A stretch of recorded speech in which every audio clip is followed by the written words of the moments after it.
Polisi menangkap 13 orang warga di Kabupaten Pidie, Provinsi Aceh karena terlibat permainan judi online, game hex domino, dan agen judi togel. 9 tersangka yang ditangkap di sejumlah kecamatan ini turut dihadirkan dalam konferensi pers di Mapolres Pidie. Sementara 4 tersangka lain sudah masuk dalam tahap P21 dan telah dilimpahkan ke jaksa serta siap untuk disidangkan. Penangkapan pelaku judi online ini berawal dari laporan warga dalam kegiatan Jumat Curhat yang digelar Polres Pidie di tiap kecamatan. Perbuatan para pelaku sudah meresahkan masyarakat sehingga dilakukan pengusutan hingga berhasil menangkap para pelaku.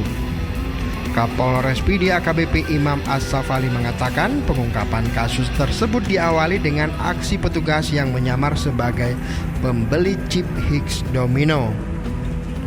Kemudian para pelaku ditangkap bersama barang bukti hasil transaksi berupa uang tunai sekitar 5 juta rupiah, 15 unit handphone, kartu ATM, dan koin emas chip hex domino 236 billion.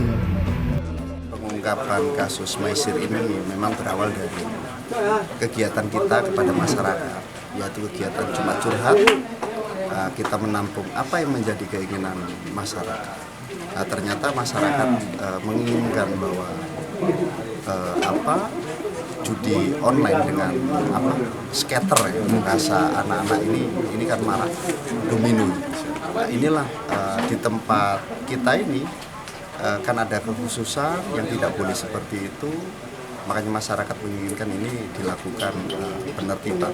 Dari itu kami langsung mencoba bergerak untuk mempelajari sistemnya bagaimana yang dilakukan oleh para penjual chip ini. Kenapa? Ternyata mereka itu ya jual beli, menampung hasil yang menang, kemudian dia menjual kepada para pemain.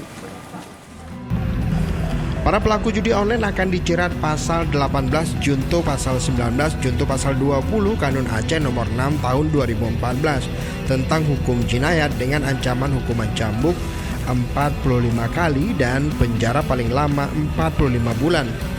Akhir-akhir ini judi online berkedok game hex domino marak di kalangan masyarakat.